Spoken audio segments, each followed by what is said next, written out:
I am sitting here with arguably one of the best professional wrestling athletes in the Midwest. He has wrestled all over the world. He holds the record for the longest singles professional wrestling match ever at 7 hours. He now holds an MMA record of 1-0. Jaysin Strife. Jaysin, thank you for taking time to do this interview. Thanks for being here. Now let's start back at the beginning.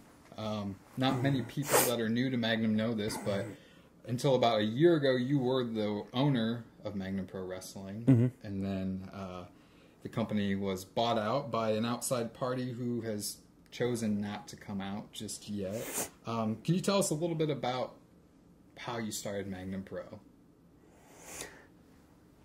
Feels like I've told this story a million times. I mean, it's pretty straightforward. I've been in the wrestling business for 10.5 years. When I started Magnum, I had about 7 years in, and being the intellectual that I am, you know, I'm not just some meathead going out to the ring doing whatever. I mean, I've gone to college. I have degrees. Like, I know what I'm doing, and you know, it almost came out of spite. I just got tired of what everybody else was doing, because in my eyes, nobody was doing anything right. So that's kind of how Magnum came to. A lot of really long drives to Minnesota by myself. So I had a lot of time to think, a lot of time to analyze, and just the local scene for sure wasn't cutting it. So decided to bring something different to the table. Part of the reason you turned over control of Magnum was that you could focus on your wrestling career. In 2014, January, AJ Styles, August, Matt Sydal, and most recently, our last show at Magnum Gets Its Wings, Stevie Richards. Now, please understand that I'm just doing my job when I ask you this, but it seems like when it comes to the big matches, you are now 0-3. Why are you falling short in these matches? I don't know if I'd call it falling short. I mean, the AJ Styles, you know, Matt Sydal, Evan Bourne, Stevie Richards. I mean, I wouldn't call that falling short. Falling short would be losing to somebody like Hype Gotti or Mikey Danger. I'm not falling short. I'm getting better. That's what continues to make me a threat in Magnum Pro. Is I may be losing to these guys, but you're talking about guys with 10 plus years experience, guys that have traveled all over the world 3 or 4 times over, guys that have had multi-million-dollar contracts, guys that are on TV wrestling with people that are better than them. I don't call it falling short. You know, I may come out on the losing end of things, but I'm the real winner. Because when these guys aren't at Magnum Pro, I'm going to be the guy to beat. Okay. I'm going to go a step further. In 2014, you are 0-5 in singles matches. But with the help of tag team partners, you are 3-0 in several tag matches. Does this seem like you can only win matches when you have a partner at your side? How many of those singles matches did I lose by pinfall? Does that make sense? Yeah, it makes sense. I'm pretty sure everybody that's beat me this year, besides those 3 big names, have all had help. There's always been a variable. Okay. I believe that there is nobody on that roster that can beat me man-to-man without any type of outside interference. Okay. I am going to change subjects a little bit. Probably a good idea. I'm not getting a little angry, and I apologize for that, but a couple weeks ago, you had your first MMA fight for Victory Fighting Championship. Yeah. You choked out your opponent in less than a minute's time. 51 seconds. 51 seconds.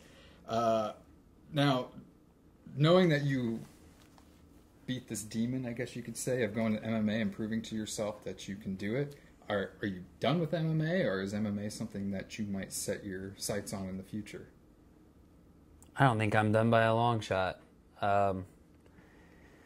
Competing in mixed martial arts kind of lit a fire under me that hasn't been there in a long time. You know, I've made it pretty well known that, you know, the last time I trained that hard was when I started professional wrestling.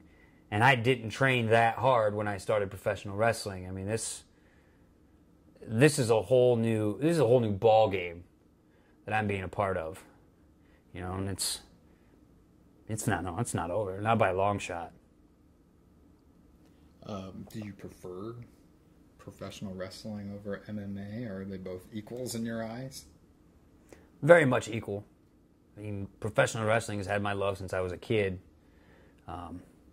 MMA is just kind of something I've really stumbled into and wound up being good at it.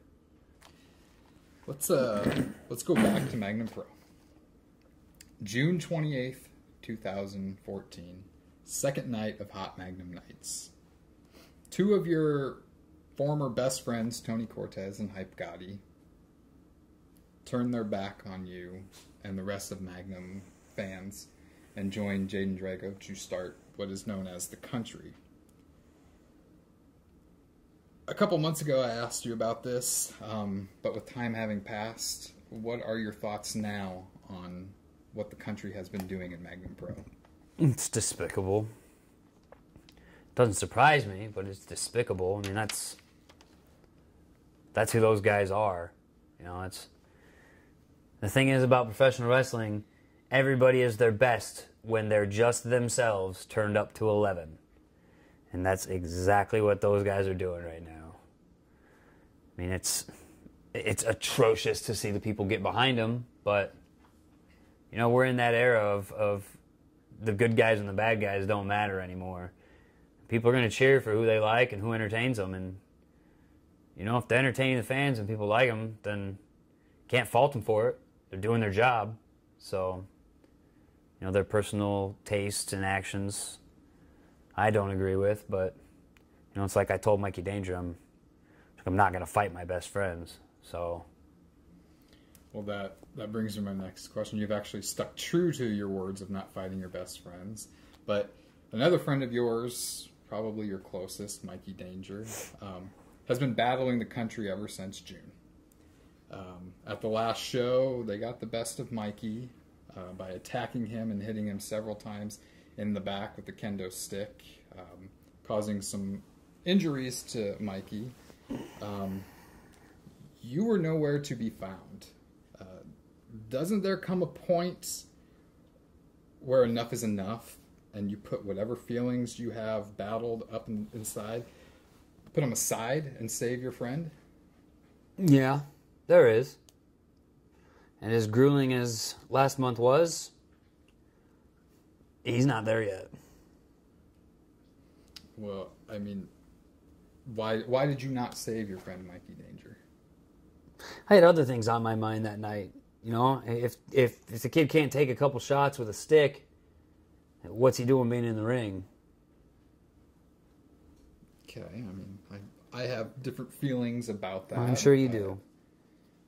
But if we're going to stick on the subject, the last thing I do want to talk to you about is the last show, Magnum Gets Its Wings. It's a great show. One of the best Magnum has put on. But after making you tap out, Stevie Richards went on to interfere in the main event between Drew Galloway and Devin Thomas for the Magnum Pro Championship. It led to Stevie Richards stealing the Magnum Pro heavyweight title, which made headlines all over. What is going through your mind knowing that Stevie Richards is out there somewhere with a belt that you pretty much created? I've got mixed feelings about that. You know, I'll address Stevie first because, quite frankly, you can't fault the guy for doing what he's going to do to get ahead. I mean, going out there interfering and stealing that belt, that raised his stock. The guy's smart. He's absolutely brilliant. I mean, you know, he knows what it takes to get ahead. So I don't fault him for it. I'm not mad at him. You know, but I bleed black and purple. I mean, just because I don't own the company anymore doesn't mean that I don't believe in it and I don't fight for it every day. But I'll tell you what really pisses me off about that last show is how Magnum Pro can have a champion that allowed somebody from the outside to pick up our belt and walk away with it. Referring to Devin Thomas. Yes, I'm referring to Devin Thomas. It's almost disrespectful to this company that I built. How can somebody, I mean, come on, like, grow some balls. Find him backstage. That's not a wrestling match. Punch him right in the throat. I mean, do whatever you got to do. You're gonna just let him leave with your belt and just be a little mopey. Somebody stole my belt. You don't think the fact that he went through a match with Drew McIntyre and then had a triple threat match with Drew and Stevie kind of played a factor in why he didn't get the belt back? No, I don't think that's a factor at all. When the show's all said and done, we're all getting ready to leave. I mean, I don't care. Like, nut up and, hey, that was cool and all, man. Can I have my belt back? You didn't even ask. Granted, you shouldn't walk up like a pussy and ask to have a belt back that somebody stole. I mean, you walk up there, you sack up, and you take it back. As far as I'm concerned, right now, that is the ultimate slap in the face to me in this company. Those are the only questions I had for you. Is there anything else that you... Hang on.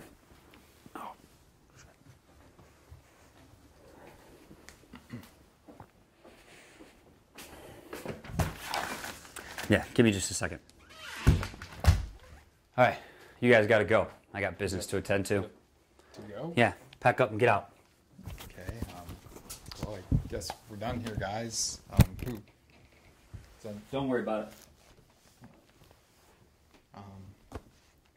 I guess let's get out of here, guys. Let's cut it.